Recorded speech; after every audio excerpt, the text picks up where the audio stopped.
This is one of the world's most amazing beauty spots. 600 years ago, Byzantine monks were enthralled by the savage beauty of this strange landscape.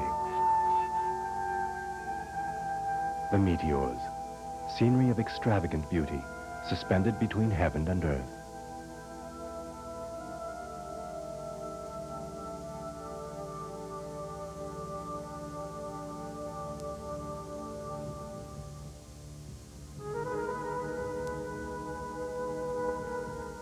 It's a unique natural phenomenon. 24 sheer rock peaks jutting up in an area of just 30 square kilometers in the SICILY plain, at the heart of central Greece.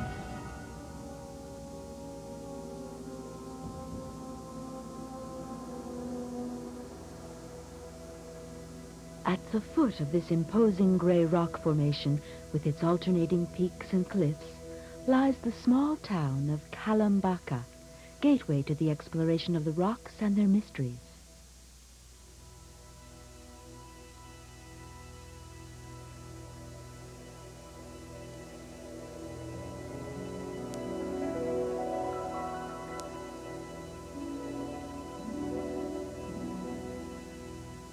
Each rock is different, but they all have the smooth contours and rounded shapes characteristic of centuries of erosion by patient winds.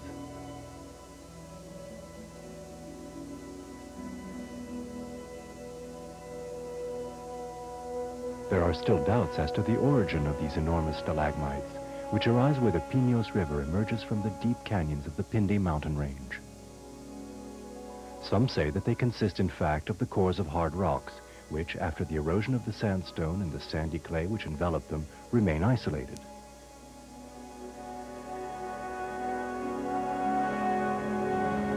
Others claim that the phenomenon dates back to the Tertiary Age, more than 25 million years ago, at a time when the Thessaly plain was covered by the waters of a lake.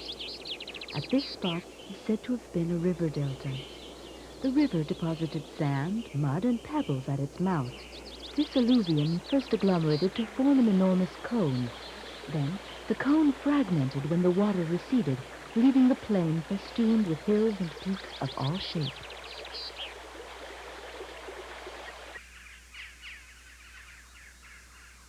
These very special rocks have always held a fascination for those who craved the absolute.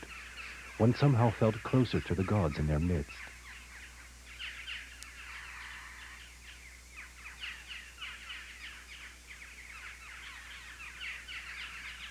As early as the 9th century, hermits found shelter and a place to worship in these natural caves. They provided safety and serenity. Monastic communities appeared later, in the 14th century.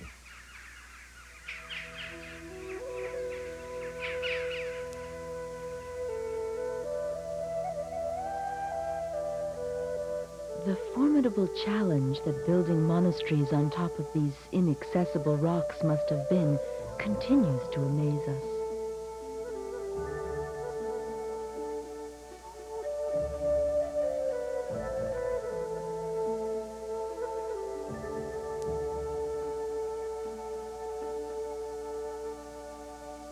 Throughout the centuries, 24 monasteries were built in all. Only 5 are still inhabited. A slow decline set in after a golden age in the 14th and 15th century.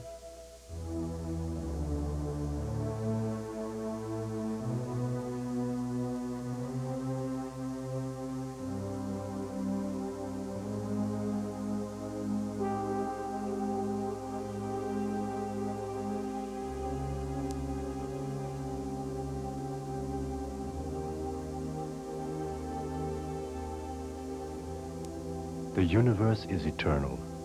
Worlds are born and die. The sea advances and recedes. What is now land may become sea. Everything changes all the time. When Aristotle had this precocious intuition, the European continent looked much the same as it does today, with the same variety of landscapes, the same diversity of climates.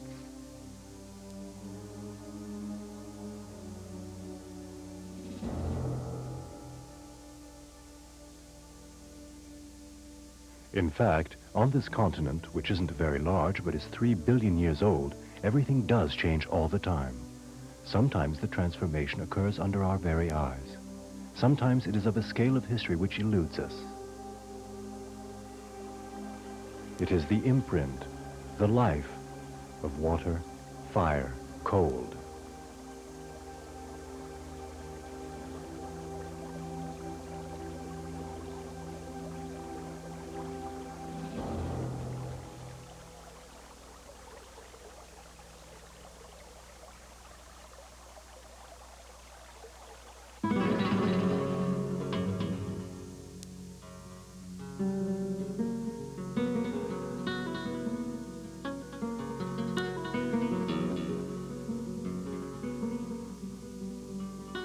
At the center of the province of Malaga in southern Spain lies a true masterpiece, the scenic wonderland of Torcal, which nature cut out of the Sierra Beticas at an altitude of over 1,300 meters.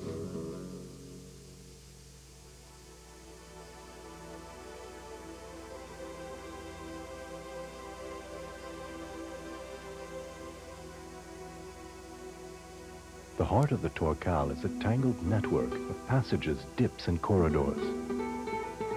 It is best not to wander off the marked paths whilst exploring this extravagant labyrinth, for the slightest detour would inevitably lead one astray.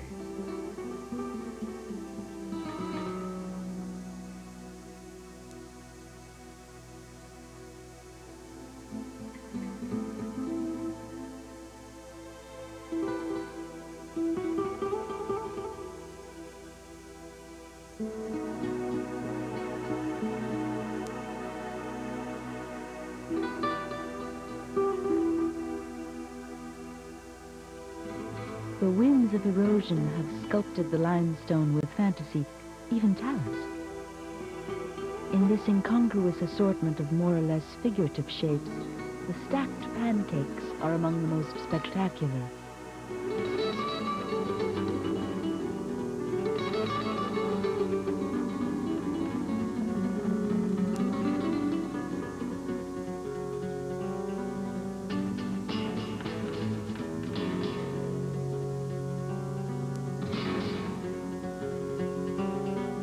Taken one by one, these broken down rocks are not exceptional. They are characteristic of a karstic or calcareous type erosion.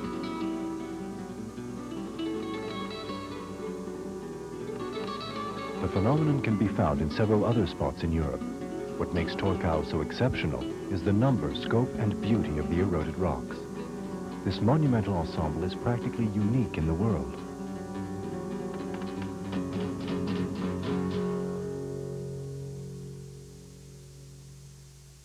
The present vegetation of the massif is composed of nice variety of shrubs and bushes that grow between or on the rocks.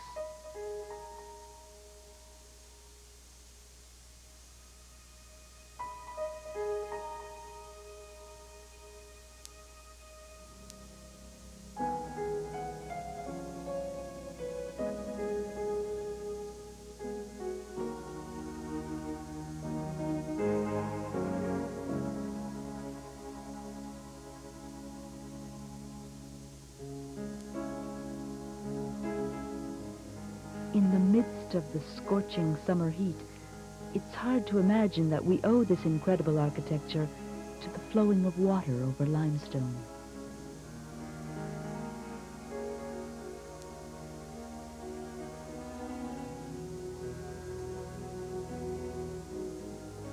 Limestone is especially vulnerable to erosion by water because it then is subjected to a dual action. Mechanical erosion, the contact of the water wears the rock down, and chemical erosion, whereby slightly acid or carbonated rain or streaming water dissolves the limestone. This vulnerability to water can be particularly spectacular when a river crosses a limestone plateau. Here, in the south of France, the Ardèche River literally cuts through the Garrigue Plateau, the water dissolving and washing away limestone that is 110 million years old. The bed of the river has gradually dropped, leaving a height of up to 300 meters between the water and the upper rim of the plateau. The present position of the riverbed only dates back 4,500 years, but the formation of the canyon is said to have begun 3 million years ago. Some even say that the beginning of the burrowing of the Ardèche coincides with the alpine rising phase 20 million years ago.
Upstream, the entrance to the canyon is marked by an extraordinary natural wonder. The Pont-d Arc arch bridge is monumental. It's 34 meters high by 59 meters wide. The best way to appreciate its size is to cross under it by boat. In summer, more than 1,000 canoes or kayaks pass under this arch daily. According to legend, the Pont-d Arc was suddenly cut out of the rock by heaven in order to allow an aged husband to rescue his young bride who had been carried off by a pilgrim. There was a chase on the river. The fugitive and the husband were both rowing at the same speed, and the husband was always trailing behind by one bend in the river. Desperate to catch up, he implored heaven to help him, and this passage opened up in the rock. The God-sent shortcut allowed the old man to rescue his wife. The Ardèche River does, in fact, take a shortcut and skip a bend. A long time ago, it passed around the rocky promontory where it dug out the arch. The flowing of the river slowly chiseled at the cliff and finished by carving out a small passage. The opening was progressively and considerably enlarged by frequent floods.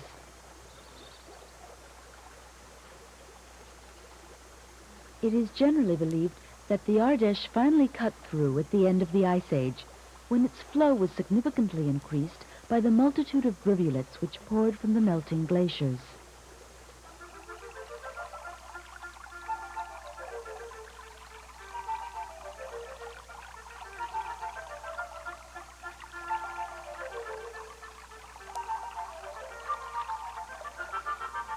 The Krimler-Ach River is fed by the floodwaters of 12 glaciers, which isn't surprising in this area of the Austrian Alps, considering that in the province of Salzburg alone, there are 120 peaks over 3,000 meters high. By the time the river reaches the forest at the edge of the Salzach Valley, its volume is considerable.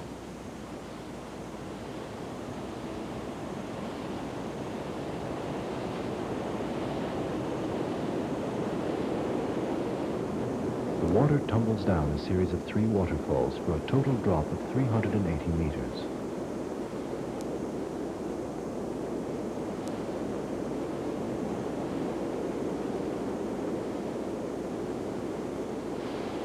The Krimmel Falls are considered to be the most beautiful waterfalls of the Alpine range. This is due to their height, the sheer volume of water, but most of all, to the beauty of the surroundings. They are located in the Hohatoyan Natural Park and have the advantage of being in a protected natural environment. A trail, well maintained by the local mountain club, offers 1,000 lookout points, which allow hikers to observe the fall's splendor from all sides.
Of all the countries in Europe, Norway is probably the one to offer the greatest variety of waterfalls.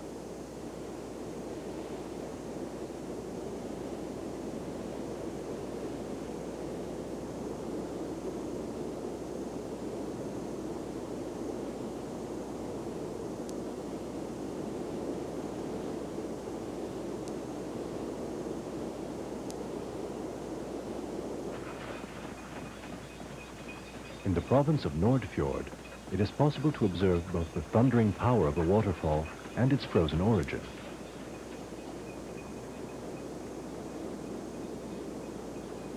It's one of Norway's most popular tourist attractions. At the very end of the Oldedalen Valley, horse-drawn carriages allow access to the Prekestolen Glacier.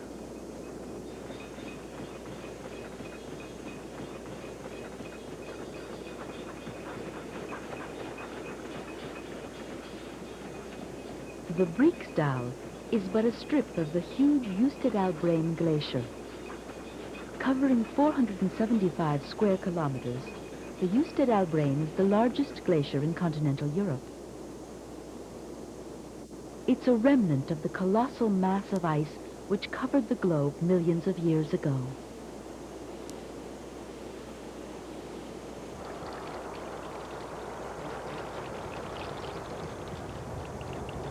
Upon approaching the glacier, one is surprised by the sound of this enormous tongue of ice.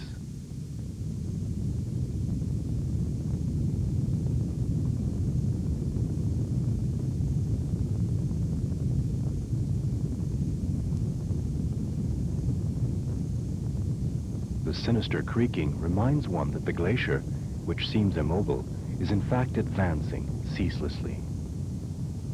One can imagine the erosive power of this massive bulk of ice, which has released a small glacial lake at its base.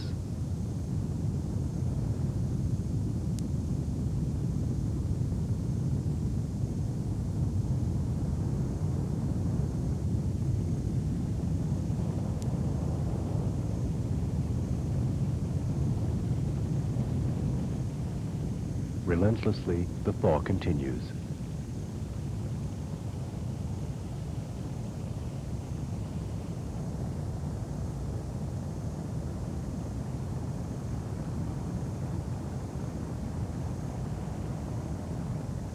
Occasionally, large blocks of ice, which could pass for small icebergs, break off from the edges of the glacier.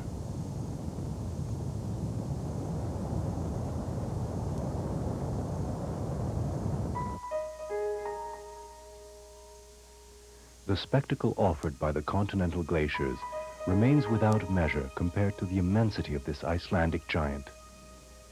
8,400 square kilometers, larger than some countries. At certain spots, the thickness of the ice reaches 1,000 meters. The third largest glacier in the world, It is like a piece of the North Pole, just 3 hours by plane from London or Paris.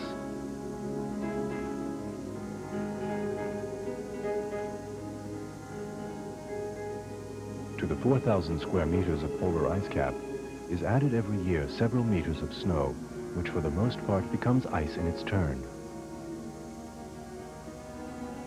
This new ice age is not sufficient, however, to make up for the glacier's thaw. There was in our recent history what has been called a little ice age, a period of cooling where the glaciers actually progressed, but the phenomenon ceased in the middle of the last century.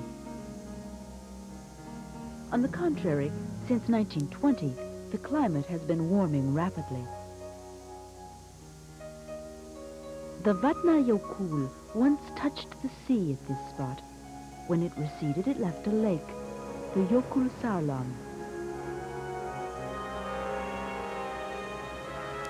During the winter, it takes a keen eye to distinguish where the frozen water of the lake begins and where the glacier ends.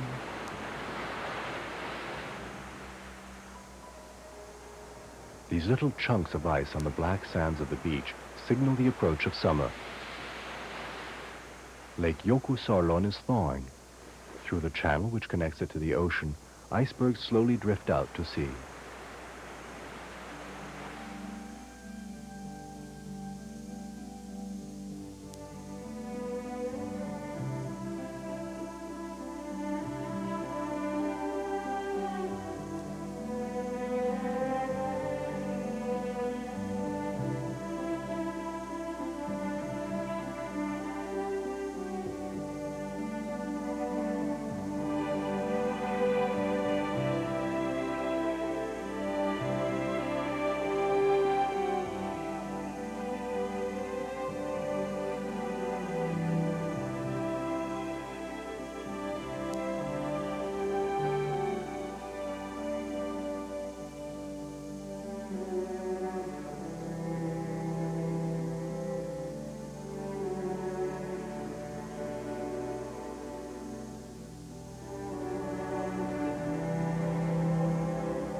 In Iceland, even today one can witness a frozen spectacular, but during the Quaternary period, it was the whole of the European continent that was ground under glaciers. In Finland, the Scandinavian ice shield eroded vast areas and created a multitude of shallow, crystal-clear lakes. The region of Samaja in southeast Finland, just a few kilometers from the Russian border, is famous for its myriad lakes.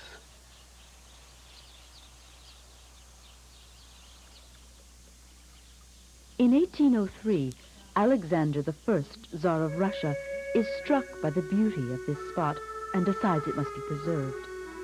40 years later, Nicholas I has this lodge built.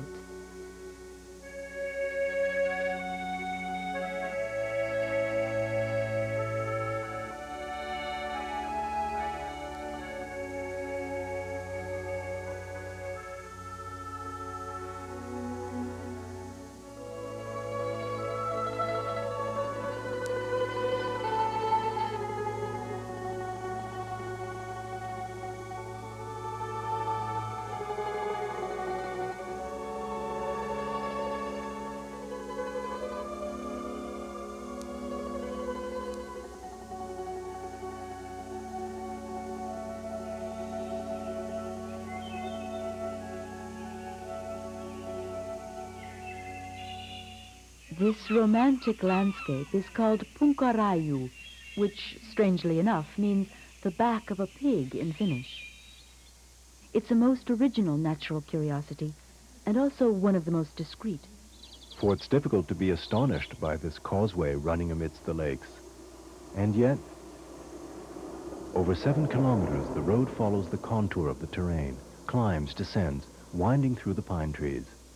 One begins to understand how this camel-backed strip of earth got its name. It is so narrow, with such a clear outline, that it seems to be a man-made embankment designed for lake traffic.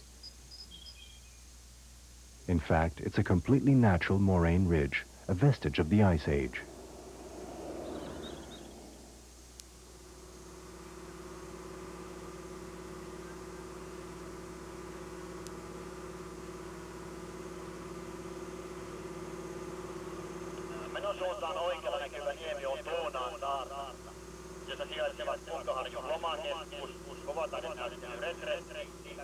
The ships that cruise Lake Puruvesi allow one to come up close and get a better view of the ridge. The Punkarayo Ridge can gently rise from the level of the lake to a height of 30 meters. For the greatest part of its length, it is perfectly straight. This gravel and sand causeway originated when the polar ice cap still covered the Finnish plateau. Torrents ran under the glacier, dragging along tons upon tons of pebbles. When the ice melted, the dips dug out by the glacier filled up with water and became lakes. Deposits cast aside by the torrents and rivers left these unusual ribbons. Punkarayu is the most famous of these natural causeways, but there are many others in Finland.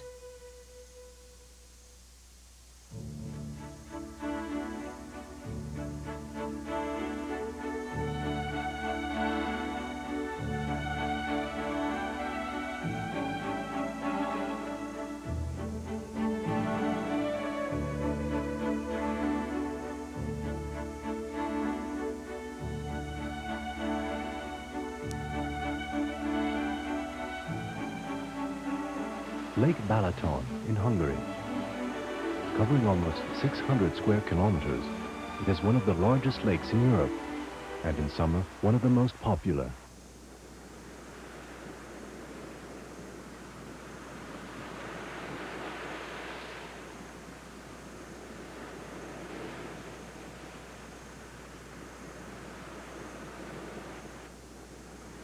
On the northern shore of the lake, dominated by a beautiful Baroque church, lies the peninsula of Tihany.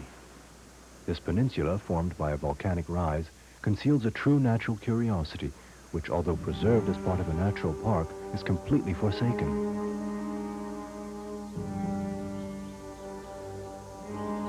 One must admit that at first glance, this clump of rocks overgrown by vegetation doesn't really seem remarkable.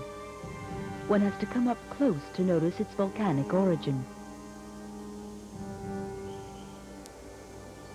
Granted, upon closer examination, there are certain traces, certain shapes, cavities, ridges that are a bit intriguing, but nothing to draw a crowd.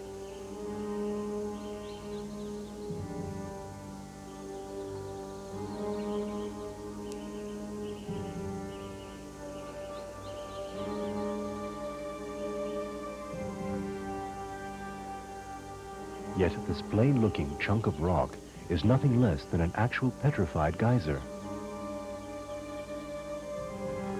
Once we know its origin, we can imagine how water once rose through this duct up to the surface.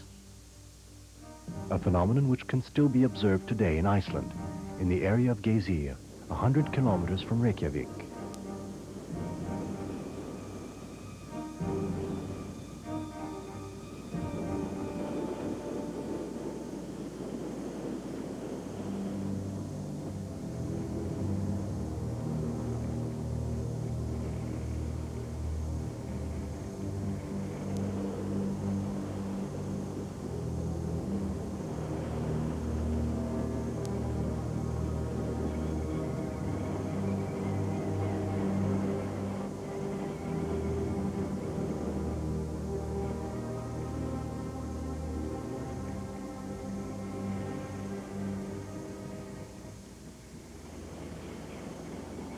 Vapors and hot water arise from the depths through a multitude of cracks in the earth. Here, in an area of a few square kilometers, primal volcanic forces put on an astounding show. Everywhere the ground fumes, cauldrons bubble, mud gurgles.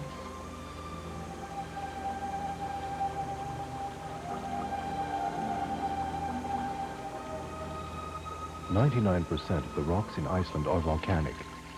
The porosity of lava allows the abundant rains to filter down to the hot areas underground. Hot springs occur when groundwater is brought to boil by vapors from magma.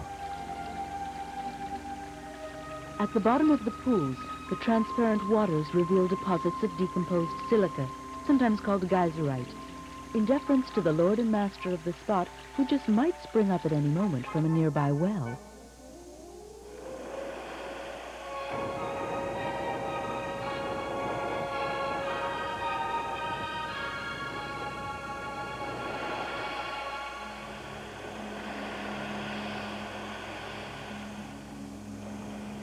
Depending upon the season, the atmospheric conditions, or simply its mood, the Stokker Geyser springs to heights up to 22 meters, 3 to 10 times per hour.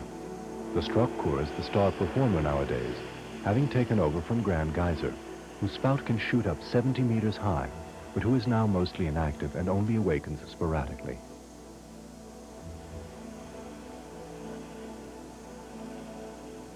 The geyser phenomenon is quite simple. Water is subjected to heat and pressure in underground conduits, causing palpitations. The heated water, being lighter, rises towards the surface. An enormous bubble appears at the orifice. It then only takes more heat to cause a powerful column of steam to pierce the bubble, instantly and explosively vaporizing.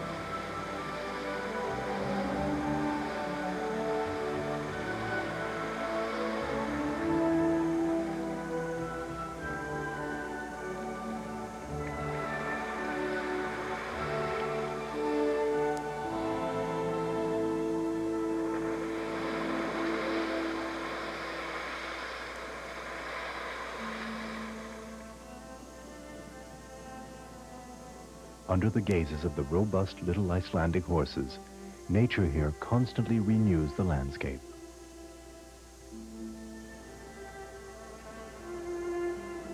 Not far from Stokker, one can admire another surprising phenomenon. The Icelanders call it blazy. These twin basins adorned with white geyserite look like a pair of giant glasses. They're of different colors, and the temperature of the water is different, and yet they're connected by a narrow channel. The warmest, also the bluest, owes its coloring to the diffraction of light playing upon the small particles of silica resting on the bottom of the basin.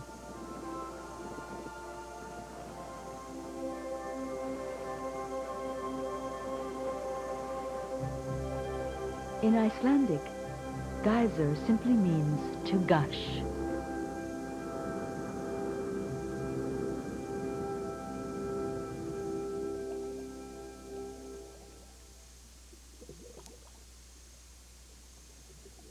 Except for the bubbling, the spectacle one can observe here in Romania has nothing in common with the hot springs of Iceland.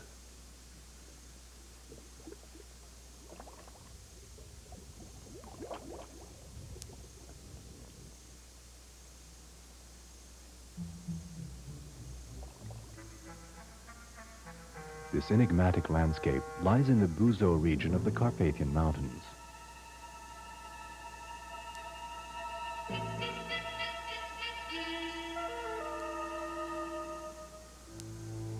Although they are known as the Vulcani NORWAY, these small eruptions are not of volcanic origin.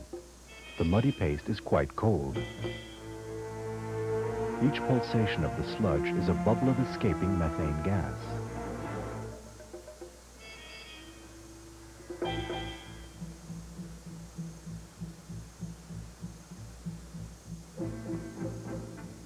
This region's wealth lies in its livestock and its oil fields.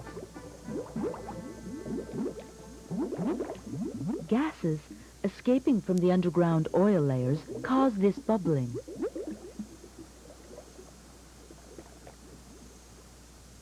With the gas's pressure, the clay mud pours out of the craters, and upon drying forms cut-off cones, which give the landscape its lunar aspect.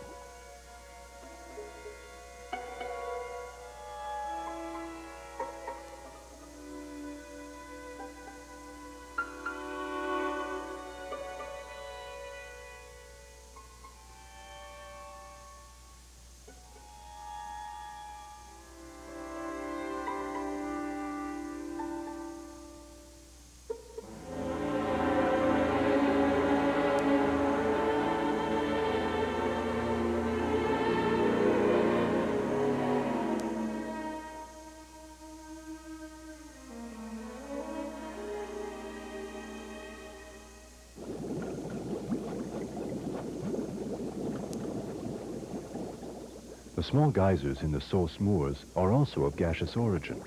In this case, it is carbon dioxide which rises out of the peat bogs. The area is located on the German and Czechoslovakian border in the extreme west of Bohemia. It's a few kilometers north of Franciszkowie Lasne, a region of many hot springs.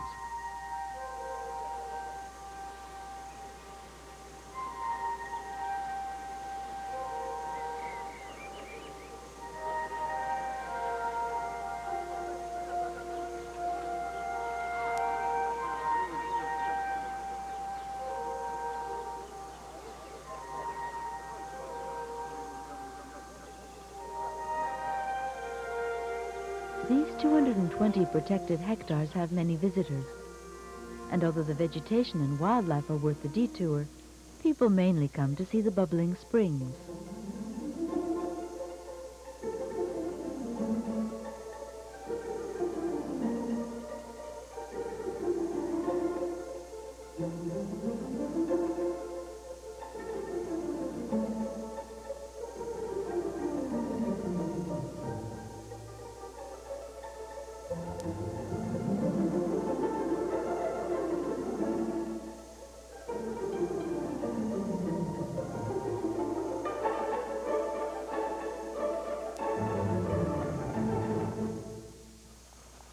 The temperature of the water here is 20 degrees centigrade, which is way under the temperature of the waters at Vulcano.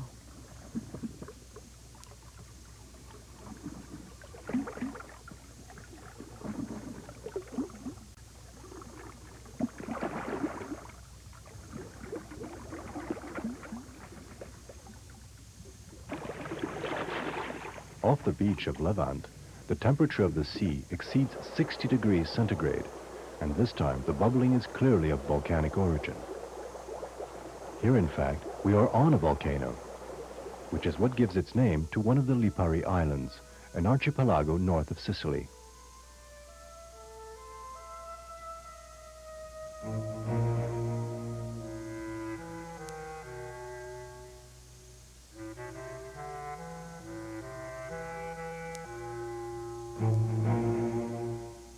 According to Homer, it was here that the god Eol imprisoned the winds in goatskins. When one lands on Vulcano, what is striking is not so much the wind as the smell of sulfur. Nature has endowed these few square kilometers with all the forms and manifestations of the fires of the earth, which suddenly seem surprisingly close at hand.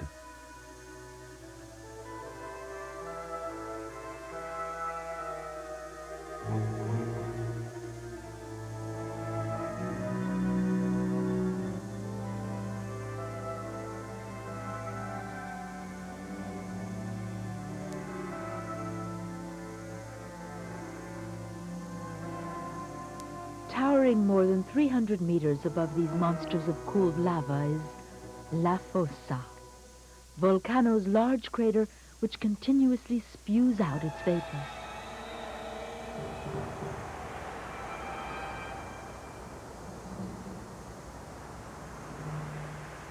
These vapors contain sulfur dioxide and are highly toxic.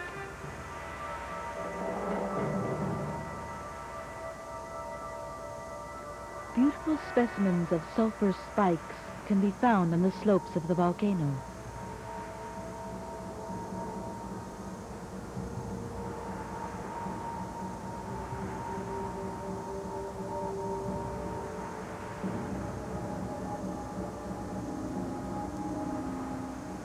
In the past, sulfur was extracted by prisoners. There were 500 of them serving out their sentences on the island, and they produced up to 12 tons a year. This exploitation came to a sudden stop one day in 1888, when La Fossa brutally erupted. The volcano spewed projectiles over 500 meters high, some as large as 20 cubic meters. The eruption lasted 2 years and completely destroyed the village at the foot of the volcano.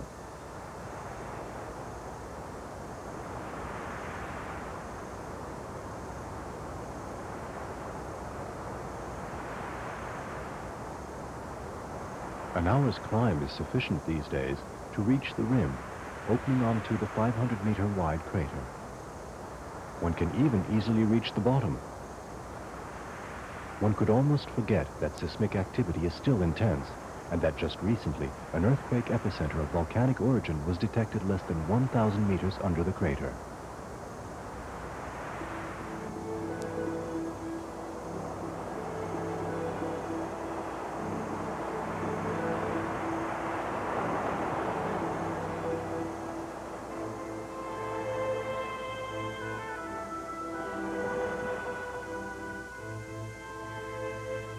Less than 100 kilometers south, in Sicily, Mount Etna's plume of smoke reminds us that we are in the heart of the region of Europe with the most volcanic activity.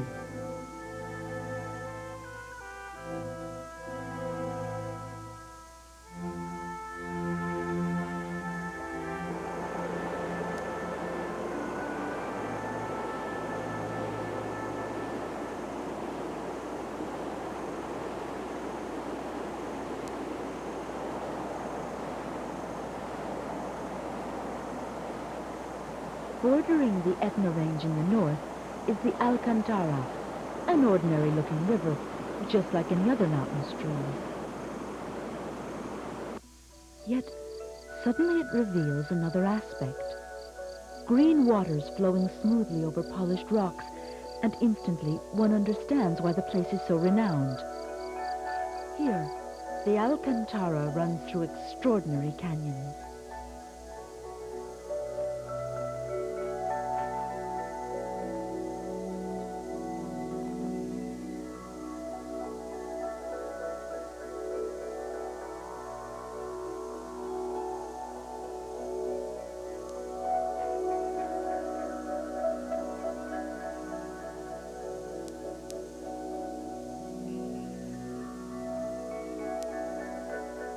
The surprising fantasy of these steep, geometrically chiseled rock faces is owed to its volcanic origin.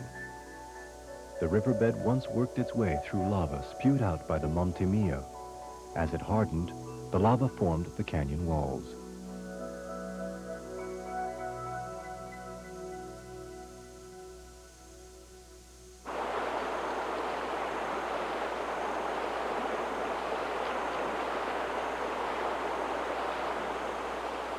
This prism-like rock structure is characteristic of cooling basalt, a property which gave rise to other natural wonders, including one of the world's most famous.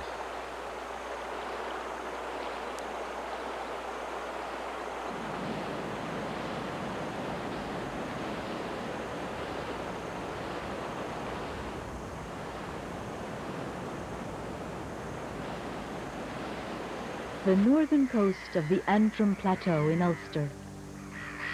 A magnificent, although inhospitable coastline.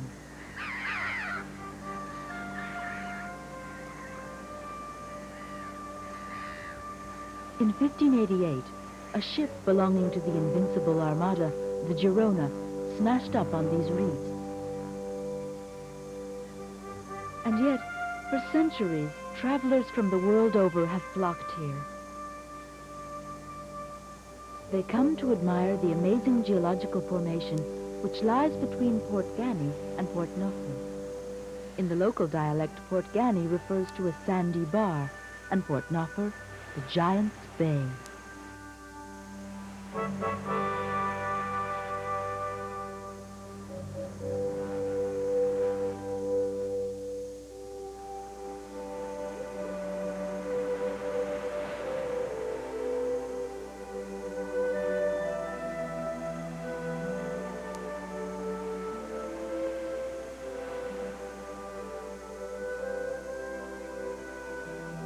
The Giant's Causeway is an extraordinary collection of basalt columns.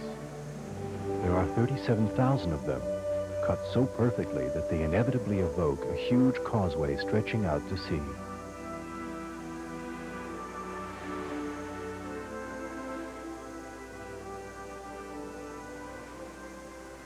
Naturally, a phenomenon of this scope has its very own legend. The causeway is said to be the handiwork of the Irish giant Finn McCool, who built it in order to be able to cross the Sound between Ireland and Scotland without getting wet. Seeing as we now distinguish a small, a medium, and a large causeway, the giant seems to have been a bit confused as to what direction to take. Most of the columns are hexagonal, although quite a few have 5 sides, and some even have 4, 7, or 8 sides.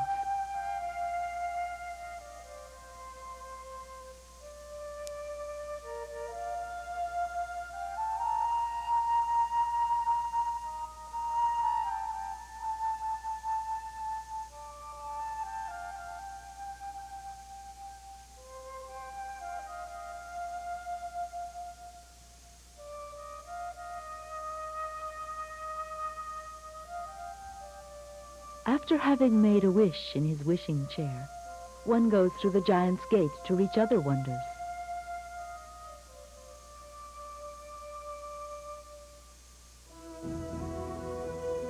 The organ, a magnificent set of basalt pillars 12 meters high, and the harp, topped by its chimneys.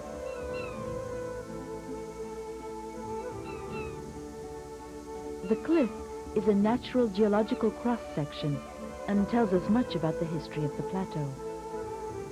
Molten lava and basalt successively flowed, cooled, and piled up here during the Tertiary, 60 million years ago. At that time, the west coast of Scotland and northeastern Ireland underwent intense volcanic activity, of which the Antrim Plateau is the main vestige. Since no traces of ashes or explosions were found here, it seems that the region did not suffer violent eruptions. The lava reached the surface through cracks and crevices, pouring out at ground level at a temperature of 1,000 degrees centigrade and solidifying in the form of hard basalt.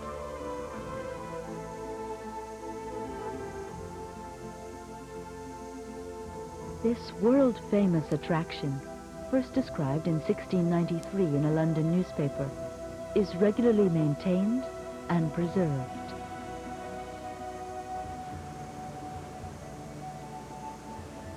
Relentlessly, the sea pounds at the causeway. The sea advances and recedes. What is now land may become sea. Everything changes all the time.